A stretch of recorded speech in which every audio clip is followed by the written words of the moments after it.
Hello friends, welcome to learn services. This is Ram Soni. इस video में बात करेंगे हम यूपीएससी सिविल सर्विसेज 2019 में पूछे गए क्वेश्चंस के बारे में। तो ये क्वेश्चन पेपर जो है ये पूछा गया था यूपीएससी सिविल सर्विसेज एग्जाम के 2019 में, मतलब रिसेंटली पूछा गया था। यहाँ के जो क्वेश्चंस हैं, स्टार्टिंग के जो 80 क्वेश्चंस थे उसको ऑलरेडी मैंने डिस्कस कर लिया है। उसकी लिंक नीचे डिस्क्रिप्शन बॉक्स में मिल जाएगी आपको, या तो ऊपर जो आई बटन आपको दिख रही है वहाँ पे आप क्लिक करेंगे तो you will get this one. तो आइए नेक्स्ट क्वेश्चन डिस्कस करते हैं। 81st क्वेश्चन, भारत के संविधान के संदर्भ में निम्नलिखित कथनों पर विचार कीजिए। तो ये क्वेश्चन बहुत ही प्यारा पॉलिटिक क्वेश्चन है। स्टेटमेंट दिए, किसी भी केंद्रीय विधि को संवैधानिक रूप से अवैध घोषित करने की किसी भी उच्च न्यायालय की आधिकारिकता नहीं होगी। देखा जाए तो ये स्टेटमेंट बिल्कुल ही गलत है। बिल्कुल बात है, they have kind of judicial activism के अंतर्गत या जुडिशियल रिव्यू कह सकते हैं आप, तो ये सारी चीज़ें होती हैं। तो इस प्रकार से स्टेटमेंट बिल्कुल गलत है। अगला, भारत के संविधान के किसी भी संशोधन पर भारत के उच्चतम न्यायालय द्वारा प्रश्न नहीं उठाया सकता। दोनों ही स्टेटमेंट बिल्कुल गलत हैं और क्लियर कट क्वेश्चन है और बहुत ही आसान क्वेश्चन आई वुड से।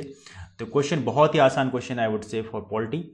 अगला क्वेश्चन आपके लिए, अगला क्वेश्चन निम्नलिखित कथनों पर विचार कीजिए। तो कुछ विचार करने के लिए आपके पास पॉइंट दिए हुए हैं और इसका सही आंसर देखा जाए तो वो है पहला स्टेटमेंट को सही है। इसमें पूछा कि क्रय शक्ति समता, पर्जिंग पावर पैरिटी, इसे बोलते हैं triple P, purging power parity, विनिमय दरों की गणना विभिन्न देशों में एक समान वस्तुओं और सेवाओं के मूल्यों की तुलना कर की जाती है।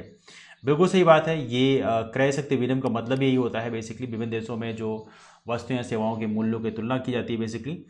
पर्जिंग पावर पैरिटी, डॉलर के संदर्भ में भारत विश्व की छठी सबसे बड़ी अर्थव्यवस्था है, तो ये गलत है। ये नॉमिनल पावर में था उस समय, लेकिन purchasing power parity we are having the third rank. तो यहाँ पे भारत की जो रैंक है छठी की बजाय थर्ड रैंक कहती हैं, आप इसको याद रखें, दैट्स थर्ड रैंक। इंग्लिश में आप पढ़ना चाहते हैं तो इंग्लिश में मैं आपको दिखा देता हूँ, बट बहुत ही प्यारा क्वेश्चन है, this one of the well known question. ये यहाँ पे इंग्लिश में आपको लिखा हुआ है, purchasing power parity exchange rates are calculated by the comparing the prices of the same basket of goods and services and different countries. बिल्कुल सही बात है, that's pretty good. Purchasing power parity के टर्म में ये वाला स्टेटमेंट, दूसरा statement बिल्कुल गलत है, दैट्स स्ट्रॉन्ग स्टेटमेंट। तो ये है आपका 82nd क्वेश्चन। 83rd क्वेश्चन की बात करें तो यहाँ पूछा गया है, भारत ने पिछले 5 वर्षों में खरीफ की फसलों की खेती के संदर्भ में निम्नलिखित कथनों पर विचार कीजिए। तो यहाँ पर कुछ स्टेटमेंट दिए हुए हैं और इन स्टेटमेंट देखा है तो केवल कुछ ही स्टेटमेंट सही है। मतलब पहला स्टेटमेंट कंप्लीट सही है, धान की खेती के अंतर्गत क्षेत्र अधिकतम है, बिल्कुल सही बात है। और दूसरा है, कपास की खेती का क्षेत्र गन्ने की खेती के क्षेत्र की तुलना में अधिक है, तो ये भी देखा जाए तो राइट स्टेटमेंट है। बाकी स्टेटमेंट भी पढ़ लेते हैं क्योंकि वो भी स्टेटमेंट जाने जरूरी है। ज्वार खेती के अंतर्गत क्षेत्र तिलहनों की क्षेत्र के अंतर्गत क्षेत्र की तुलना में अधिक है, तो ये गलत स्टेटमेंट है, दिस रॉन्ग स्टेटमेंट। और गन्ने की खेती के अंतर्गत क्षेत्र निरंतर घटा है, ऐसा बिल्कुल नहीं है, ये गलत स्टेटमेंट है। तो ये दो स्टेटमेंट सही हैं। तो देखा जाए क्वेश्चन डायरेक्टली इकोनॉमिक सर्वे से लिया गया है और ऐसे क्वेश्चन को रिप्लाई करना, आई would say this is one of the most difficult question, क्योंकि ये जो एरिया को कंपेयर करना इतना आसान काम नहीं होता और ये क्वेश्चन यूपीएससी ने पूछा है, आप देख सकते हैं, this is one of the well known top question. अगला क्वेश्चन है, भारत द्वारा आयातित कृषि जिंसों में पिछले 5 वर्षों में निम्नलिखित में से किस एक का मूल्य के आधार पर अधिकतम आयात रहा। ये क्वेश्चन भी काफी बढ़िया क्वेश्चन है, इसका सही आंसर है वनस्पति तेल। तो भारत द्वारा आयातित कृषि जिंसों में पिछले 5 वर्षों में निम्नलिखित में से किस एक का मूल्य के आधार पर अधिकतम आयात रहा, तो ये रहा आपका वनस्पति तेल। आपको पता होना चाहिए जो ये वनस्पति तेल होता है इसको हम बहुत ज़्यादा आयात करते हैं और खासतौर से जो आसियान कंट्रीज होती हैं वहाँ से काफ़ी इंपोर्ट करते हैं। Amount the agriculture commodities imported by India, which one of the following accounts for the highest imports in terms of value in the last 5 years. तो ये है वेजिटेबल ऑयल, इसको आप जरूर याद रखें। तो एक प्रकार से कह सकते हैं, एक प्रकार से एडिबल ऑयल कह सकते हैं आप लोग, खाने वाला तेल है ना। तो इन 4 ऑप्शन में यही ऑप्शन बेस्ट है, तो इसको आप याद रखेंगे। अगला क्वेश्चन आपका, this is also one of the very important question. अगला है, राज्य व्यवस्था के संदर्भ में निम्नलिखित में से किस एक को आप स्वतंत्रता की सर्वाधिक उपयुक्त व्याख्या के रूप में स्वीकार करेंगे। यहाँ पे 4 स्टेटमेंट दिए हुए हैं और इसमें एक स्टेटमेंट आपको चूज करना है। तो ये प्रकार से हल्का सा कंफ्यूजिंग है, राजनीतिक शासकों की तानाशाही के विरुद्ध संरक्षण। देखा है तो स्वतंत्रता की सर्वाधिक उपयुक्त व्याख्या जो है इसमें इसको भी काउंट कर सकते हैं, बट नियंत्रण का अभाव, नियंत्रण के अभाव को आप स्वतंत्रता की सर्वाधिक उपयुक्त व्याख्या में कह सकते हैं कि नियंत्रण थोड़ी बहुत ही कम हो, इच्छानुसार कुछ भी करने का अवसर, तो ये तो बिल्कुल गलत कह सकते हैं, बिकॉज कुछ भी तो आप कुछ भी कर सकते हैं।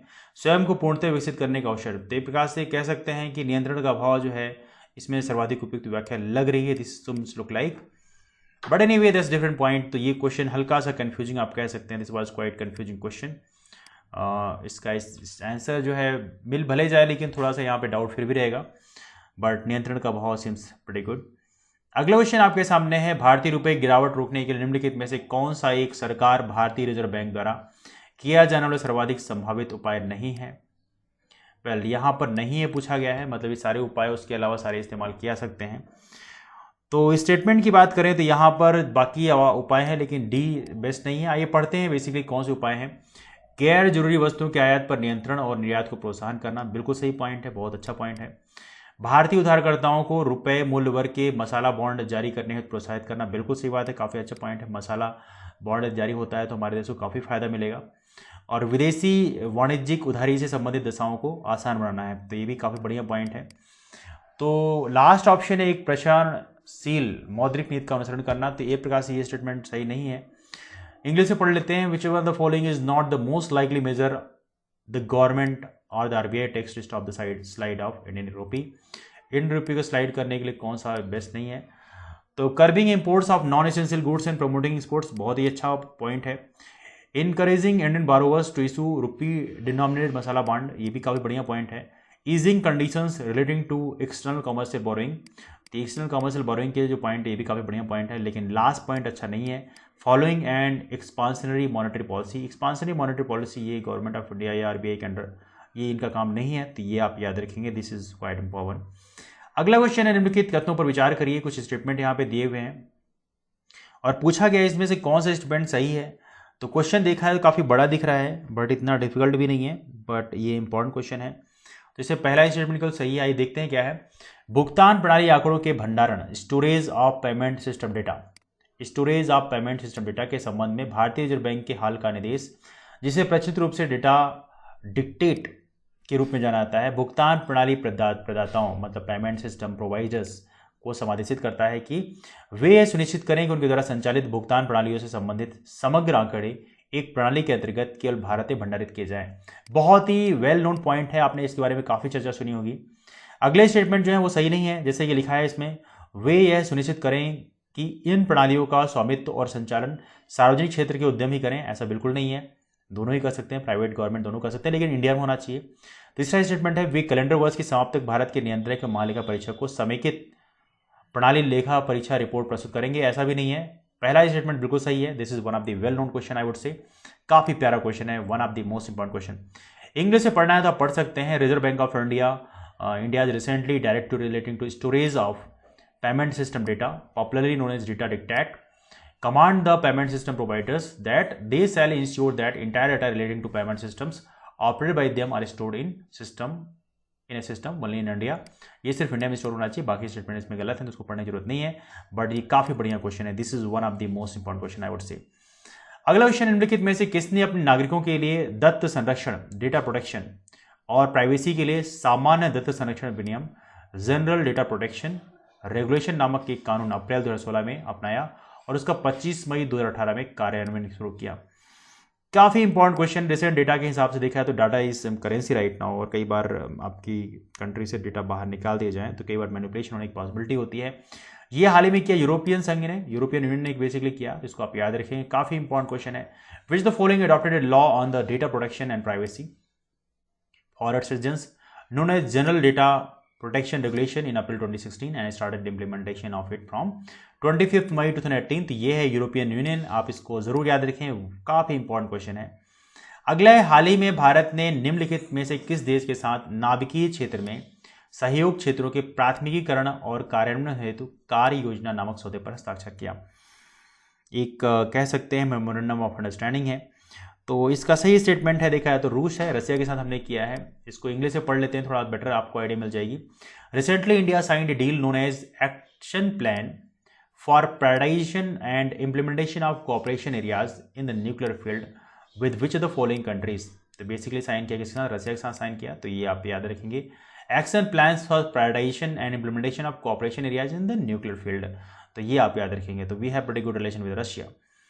अगला क्वेश्चन है, किसी अर्थव्यवस्था में मुद्रा गुणक मनी मल्टीप्लायर निम्नलिखित में से किस एक के साथ बढ़ता है? तो ये क्वेश्चन देखा जाए तो इसमें काफ़ी बढ़िया है और इसका सही आंसर है बी, जनता की बैंकिंग आदतों में वृद्धि से। तो मनी मल्टीप्लायर निम्नलिखित में से किस एक के साथ बढ़ता है? बिल्कुल सही बात, जनता की बैंकिंग आदतों से। यदि जनता की बैंकिंग आदतों में वृद्धि होती है तो डेफिनेटली इससे काफ़ी फायदा मिलता है। और बाकी स्टेटमेंट जैसे आरक्षित नकदी मतलब कैश रिजर्व अनुपात में वृद्धि है तो बिल्कुल गलत स्टेटमेंट है। सामूहिक नकदी अनुपात में वृद्धि है तो ये भी इतना इंपॉर्टेंस नहीं रखता। देश की जनसंख्या में वृद्धि तो कोई मतलब ही नहीं है। तो देखा जाए इसमें लिखा है the money multiplier in an economy increase with respect of the following, increase in the cash reserve ratio, बिल्कुल गलत स्टेटमेंट है। CRR मतलब इसका कोई मतलब नहीं है। Increase in the banking habit of the population, बिल्कुल सही बात, इससे काफ़ी फायदा मिलता है, मनी मल्टीप्लायर का काम करता है। Increase in the statutory liquidity ratio, कोई मतलब नहीं है SLR का। और increase in the population of the country, तो ये भी कोई मतलब नहीं है। तो ये प्रकार से देखा है तो ये बहुत ही प्यारा क्वेश्चन है, money multiplier in an economy increase with which of the following, तो ये आप याद रखेंगे। अगला है मनोरंजन हेतु डिजिटल प्रौद्योगिकियों के संदर्भ में निम्नलिखित कथनों पर विचार करना है। ये काफ़ी सारे बढ़िया स्टेटमेंट दिए हुए हैं आपके सामने और यहाँ पे आपको सही आंसर चूज करना है। तो इसमें बेसिकली 3 और 4 सही ऑप्शन है। तो पहले मैं पढ़ लेता हूँ। संवर्धित वास्तविकता ऑगमेंटेड रियलिटी में एक छद्म वातावरण सृजित होता है और वह भौतिक संसार पूरी तरह बहिष्कृत होता है। That's not seems right. आभासी वास्तविकता की बात करें, वर्चुअल रियलिटी की बात करें, इसमें कंप्यूटर द्वारा सृजित प्रतिमाएं वास्तविक जीवन की वस्तुओं या परिवेशों पर प्रक्षेपित हो जाती हैं, तो ये भी इतना सीम्स डजंट राइट। अगला है यहाँ पर ऑगमेंटेड रियलिटी की बात करें तो व्यक्तियों के संसार में विद्यमान रहने देता है और स्मार्टफोन या PC कैमरे का उपयोग कर अनुभव को उन्नत करता है। तो इस तरह से आप कह सकते हैं this is one of the quite general answer. Virtual reality की बात करें, संसार को पृथक कर देता है और व्यक्ति को एक अलग धरातल पर ले जाकर उसे पूर्ण निमग्नता का अनुभव प्रदान करता है। तो ये दोनों ही स्टेटमेंट सही हैं। तो यहाँ पे ऑगमेंटेड रियलिटी और वर्चुअल रियलिटी के बारे में डिस्कस किया गया है, तो आप इसको याद रखेंगे। This is one of the very important question, please remember one, है ना। अगला क्वेश्चन आपके लिए, नेक्स्ट क्वेश्चन इज दैट यहाँ पे शब्द लिखा है जिसका नाम है डेनिसोवन। डेनिसोवन कभी कोई समाचार माध्यमों में किस संदर्भ में आता है? तो वेल देखा है तो ये क्वेश्चन UPSC को बड़े फेवरेट हैं। किसी वर्ड को पिक करके पूछ लेते हैं कई बार और ये क्वेश्चन काफ़ी डिफिकल्ट होते हैं। ये एक आदि मानव जाति है, स्पीसीज है जिसे बोलते हैं डेनिसोवन, तो इसको आप याद रखें, डेनिसोवन, है ना। तो डेनिसोवन इज द न्यूज़ में आया था तो इसलिए इंपॉर्टेंट हो जाता है। और बाकी ऑप्शन जो है सही नहीं है, दिस ऑप्शन इज राइट। विज्ञान में हुए अभिनव विकासों के संदर्भ में निम्नलिखित में से कौन सा एक कथन सही नहीं है? तो आपको सही नहीं है चूज करना है। तो देखा है तो पहला स्टेटमेंट ही इसमें गलत है। विभिन्न जातियों कोशिकाओं के लिए गए DNA के खंडों को जोड़कर प्रकार्यात्मक गुणसूत्र रचे जा सकते हैं, तो ये रॉन्ग स्टेटमेंट है। बाकी स्टेटमेंट सही है, जैसे प्रयोगशालाओं में कृत्रिम प्रकार्यात्मक DNA के हिस्से रचे जा सकते हैं, बिल्कुल सही पॉइंट है। अगला पॉइंट यहाँ पे लिखा हुआ है, किसी जंतु जीविका से निकाले गए DNA के किसी हिस्से को जीवित कोशिका से बाहर प्रयोगशाला में पृथक्कृत कराया जा सकता है, बिल्कुल सही बात है, उसका क्लोन बनाया जा सकता है। पादपों और जंतुओं से निकाली गई कोशिकाओं में प्रयोगशाला की पैट्री डिश में कोशिका विभाजन कराया जा सकता है, तो ये भी स्टेटमेंट बिल्कुल सही है। बाकी स्टेटमेंट, पहला स्टेटमेंट गलत है। अगला क्वेश्चन निम्नलिखित कथनों पर विचार करना है। तो यहाँ पे डिजिटल सिग्नेचर के बारे में बोला गया है, डिजिटल हस्ताक्षर के बारे में पूछा गया है। तो देखा जाए क्वेश्चन काफ़ी बढ़िया है और इसका आंसर जो है वो है केवल 2 और 3। तो पहला स्टेटमेंट बेसिकली गलत है। इसमें एक ऐसा इलेक्ट्रॉनिक अभिलेख जो इसे जारी करने वाले प्रमाणन अधिकारी की पहचान करता है, this doesn't seems right. Internet ये पर सूचना या सर्वर तक पहुंच के लिए किसी व्यक्ति की पहचान के प्रमाण के रूप में प्रयुक्त होता है, that's very good point. Electronic दस्तावेज पर हस्ताक्षर करने की एक इलेक्ट्रॉनिक पद्धति है और सुनिश्चित करता है कि मूल अंश अपरिवर्तित है, तो ये आप याद रखेंगे, ये है डिजिटल सिग्नेचर, तो इसको आप याद रखें। अगला क्वेश्चन आपके सामने, परिधेय प्रौद्योगिकी मतलब वेरिएबल टेक्नोलॉजी। आपको पता है science and tech question UPSC में काफ़ी डिफिकल्ट होते हैं और ये these are one of these questions. परिधेय प्रौद्योगिकी की बात करें, वेरिएबल टेक्नोलॉजी के संदर्भ में परिधेय उपकरणों द्वारा निम्नलिखित में से कौन सा कार्य निष्पन्न किया जा सकता है या किया जा सकते हैं? तो यहाँ पर पूछा गया नीचे दिए गए कोड का प्रयोग सही उत्तर चुनिए, तो इसमें कौन सा है सही है इसमें? तो देखा जाए तो इसमें सारे ही सही हैं, मतलब किसी व्यक्ति का अवस्थान लोकेशन निर्धारण करना, बिल्कुल सही बात है, वेरिएबल टेक्नोलॉजी का ये वो है। किसी व्यक्ति का निद्रा मॉनिटरिंग करना, बिल्कुल सही बात है, और श्रवण दोषयुक्त व्यक्ति की सहायता करना। तो इस तरह से कह सकते हैं कि ये परिधेय प्रौद्योगिकी मतलब वेरिएबल टेक्नोलॉजी जिसको आप बियर करते हैं, तो उसका एक बहुत बड़ा फायदा है। I would say this is kind of revolution in this area. तो वेरिएबल टेक्नोलॉजी का एक बहुत बड़ा फायदा है, which are the following task is replace by wearable devices, जैसे location and identification of person, sleeping monitoring of person, किसी का मॉनिटरिंग करना है, या assisting the hearing impaired person. तो कुल मिला के सारी चीज़ें इसमें कवर होती हैं, तो इसको आप याद रखेंगे। This is one of the most important question for PSC। अगला है RNA अंतरक्षेप, RNA इंटरफेरेंस, RNAi बोलते हैं इसको, RNA इंटरफेरेंस प्रौद्योगिकी ने पिछले कुछ वर्षों में लोकप्रियता हासिल कर ली है और ये पूछा गया है क्यों? तो ये आपको बताना है क्यों किया है। तो इसमें देखा है तो पहला, दूसरा, चौथा स्टेटमेंट सही है। यह है जीन अनिविभक्तीकरण, जीन साइलेंसिंग रोगोपचारों के प्रयोग में विकास से प्रयुक्त होता है। तो बिल्कुल सही बात है, आरएनए इंटरफेरेंस जिसमें इस्तेमाल होता है। इससे कैंसर की चिकित्सा में रोगोपचार विकसित करने हेतु प्रयोग किया जा सकता है, बिल्कुल किया जा सकता है, दैट्स ट्रू। इसे हार्मोन प्रतिस्थापन रोगोपचार विकसित करने के लिए प्रयोग किया जा सकता है, नो, इसको अलाउ नहीं किया गया है, ये इज नॉट अलाउड। ऐसे किसी फसल पादपों को उगाने के लिए प्रयुक्त किया जा सकता है जो विषाणु रोगजनकों के लिए प्रतिरोधी होती है, ये भी बहुत अच्छा स्टेटमेंट है। तो 96 का बेसिकली पहला स्टेटमेंट सही है इसमें, ए स्टेटमेंट इज राइट। तो ये सारी चीज़ें इंपॉर्टेंट हैं, थोड़ी इंग्लिश में पढ़ लेते हैं, थोड़ा गेटर आइडिया मिलेगी। आरएनए इंटरफेरेंस के बारे में लिखा गया है इसमें लास्ट फ्यू ईयर्स में। It is used in developing gene silencing therapies, बिल्कुल सही। It can be used in developing therapies for the treatment of cancer, that's good point. और ये तीसरा स्टेटमेंट गलत है, हार्मोन रिप्लेसमेंट थेरेपीज में इस्तेमाल नहीं किया था। It can be used to produce crop plants that are resistant to viral pathogens. तो ये आप याद रखेंगे, तो कुल मिला के 1, 2 and 4 राइट। अगला क्वेश्चन आपके सामने, हाल ही में वैज्ञानिकों ने पृथ्वी से अरबों प्रकाश वर्ष दूर विशालकाय ब्लैक होलों के विलय का प्रेक्षण किया, एक ऑब्जर्वेशन किया। इस प्रेक्षण का क्या महत्व है? तो इसमें एक आइडिया आपको बतानी है, बेसिकली इसका महत्व क्या है। तो इसका स्टेटमेंट ये है कि हिग्स बोसॉन कणों का विज्ञान हुआ, तो ऐसा कुछ नहीं है, पहले हो गया था। गुरुत्वीय तरंगों का विज्ञान हुआ, तो जो ग्रेविटेशनल वेव्स हैं उनके बारे में इंफॉर्मेशन मिली। तो ये कह सकते हैं कि this is one of the most important. Wormhole से होते हुए अंतरा मंदाकिनी अंतरिक्ष यात्रा की संभावना की पुष्टि हुई, तो ऐसा कुछ नहीं है। इसने वैज्ञानिकों को विलक्षणता, सिंगुलरिटी को समझना शुरू कर दिया, तो सीम्स राइट। इसका सही आंसर जो है वो है 97 का बी। यहाँ पे लिखा है recently scientist observe the merger of giant black holes billions of light years away from the earth, what is the significance of this observation. तो यहाँ बोला गया ग्रेविटेशनल वेव्स वेर डिटेक्टेड, तो ग्रेविटेशनल वेव्स यहाँ डिटेक्ट की गई थी। काफ़ी इंपॉर्टेंट क्वेश्चन है, ये पूछा जाता है एग्जाम में। अगला निम्नलिखित में से कौन से भारत में सूक्ष्म जैविक रोग जनकों में बहु औषध प्रतिरोध के रूप में होते हैं, होने के कारण होते हैं, के होने के कारण है। तो ये इसमें कुछ स्टेटमेंट दिए हुए हैं आपके सामने। स्टेटमेंट की बात करें तो जो स्टेटमेंट सही है वो है बी, मतलब 2 और 3 सही है। मतलब देखा जाए तो पहला स्टेटमेंट गलत है। कुछ व्यक्तियों में अनुवांशिक प्रवृत्ति का होना, जेनेटिक प्रीडिस्पोजिशन का होना, दैट्स नॉट ट्रू वन। पूछा गया निम्नलिखित में कौन से भारत में सूक्ष्म जैविक रोग जनकों में बहु औषध प्रतिरोधी के होने का कारण है। तो पहला स्टेटमेंट कोई मतलब नहीं है। दूसरा स्टेटमेंट सही है, रोगों के उपचार के लिए प्रतिजैविकों मतलब एंटीबायोटिक्स की गलत खुराकें लेना, तो ये इसका एक फाउंडेशन बन सकता है, possibility.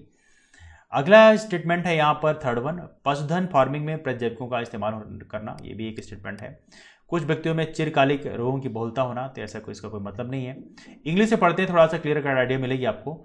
Which the following are the reasons for the occurrence of multi drug resistance, बहुत ही इंपॉर्टेंट है, ये आपको हिंदी में समझ में थोड़ी कम आएगा, लेकिन multi drug resistance in microbial pathogens in India, काफ़ी बढ़िया क्वेश्चन है। और इसमें देखा जाए तो genetic predisposition of some people, तो देखा जाए तो it doesn't matter too much.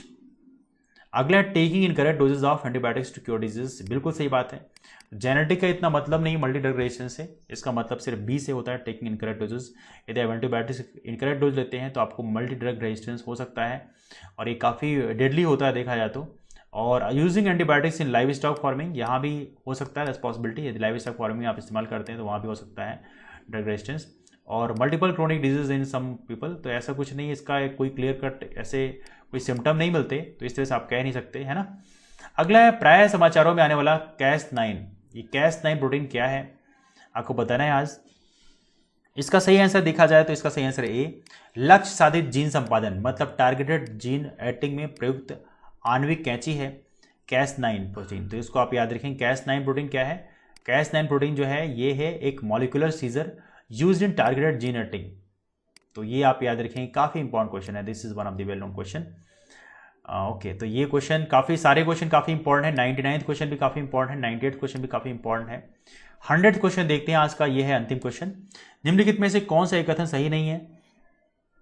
तो इसमें देखा जाए तो बी स्टेटमेंट सही नहीं है, बाकी सही है। यकृत शोध बी, विषाणु काफ़ी कुछ HIV की तरह से संचारित होता है, okay that's pretty good point. यकृत शोध सी का टीका होता है, जबकि यकृत शोध बी का कोई टीका नहीं होता है, ऐसा कुछ नहीं है। सार्वभौम रूप से यकृत शोध बी और सी विषाणुओं से संक्रमित व्यक्तियों की संख्या HIV संक्रमित लोगों की संख्या से कई गुना अधिक है, दैट्स ट्रू। यकृत शोध बी और सी विषाणुओं से संक्रमित कुछ व्यक्तियों में अनेक वर्षों तक इसके लक्षण दिखाई नहीं देते, तो ये भी बहुत सही है स्टेटमेंट है। तो ये बिल्कुल सही क्वेश्चन है और बहुत ही इंपॉर्टेंट क्वेश्चन है। आई वुड से कि हर किसी को पता भी होना चाहिए, भले आप एग्जाम दे रहे हैं नहीं दे रहे हैं, बट फिर भी आपको पता होना चाहिए। तो यहाँ पे स्टेटमेंट देखा जाए, इंग्लिश में पढ़ते हैं थोड़ा सा। Hepatitis B virus is transmitted much like HIV, बिल्कुल सही बात है। थोड़ा सा वही टचिंग के कारण होता है, ह्यूमन टच या blood transfusion. Okay, hepatitis B unlike hepatitis C does not have vaccine, तो ये बिल्कुल गलत स्टेटमेंट है। दिस इज, तो यही स्टेटमेंट बेसिकली यहाँ पे नॉट करेक्ट है। Globally the number of people infected with hepatitis B and C viruses are several times more than the those infected with HIV, तो बिल्कुल सही स्टेटमेंट है। और some of those infected with the hepatitis B and C viruses do not show the symptoms for many years, तो ये भी statement सही है, तो ये आप याद रखें। सो 100 क्वेश्चन इज पॉइंट 1, तो इसको आप याद रखेंगे। तो ये रहे कुछ क्वेश्चंस आज के, तो we these some question we have solved. तो मैं एक सीरीज और लेकर आ रहा हूँ जहाँ पे 15 बेस्ट MCQs को हम कवर करेंगे। तो इसी पेपर से 15 जो बेस्ट MCQs हैं उनको कवर करेंगे, उनका वीडियो बनाऊंगा मैं, तो आप उसको भी देख सकते हैं, लेकिन अभी फिलहाल नहीं। उसका वीडियो जल्दी अपलोड हो जाएगा, 1 या 2 दिन में अपलोड हो जाएगा। तो ऐसी वीडियोस को देखने के लिए आप चैनल को सब्सक्राइब करें। ये काफ़ी इंपॉर्टेंट सीरीज है जहाँ पे जितने भी प्रीवियस ईयर क्वेश्चन हैं उनको हम कवर कर रहे हैं। तो वैसे भी प्रीवियस ईयर क्वेश्चन से काफ़ी कुछ आइडिया आपको मिल जाती है कि सारे क्वेश्चन एक प्रकार से इस समय सर्कल में चल रहे हैं, तो इससे काफ़ी फ़ायदा मिलता है। तो आई would say this one thing, इस चैनल को आप जरूर सब्सक्राइब करें ऐसे ऑसम वीडियो देखने के लिए। और हाँ, ये है कि चैनल वीडियो को लाइक करना मत भूलिएगा और नीचे कमेंट भी कर दीजिएगा जो भी आपको अच्छा लगे, और सब्सक्राइब करना मत भूलिएगा। And do not forget to share among your friends, जब एक क्लोज फ्रेंड्स है वहाँ पर शेयर भी आप कर सकते हैं। फिलहाल आज के लिए इतना ही, आप सभी लोग यहाँ पे आए, इसलिए थैंक सो मच। मिलते हैं फिर, bye, take care, have wonderful day, keep moving forward and thank you so much all, take care, thank so much, thank you.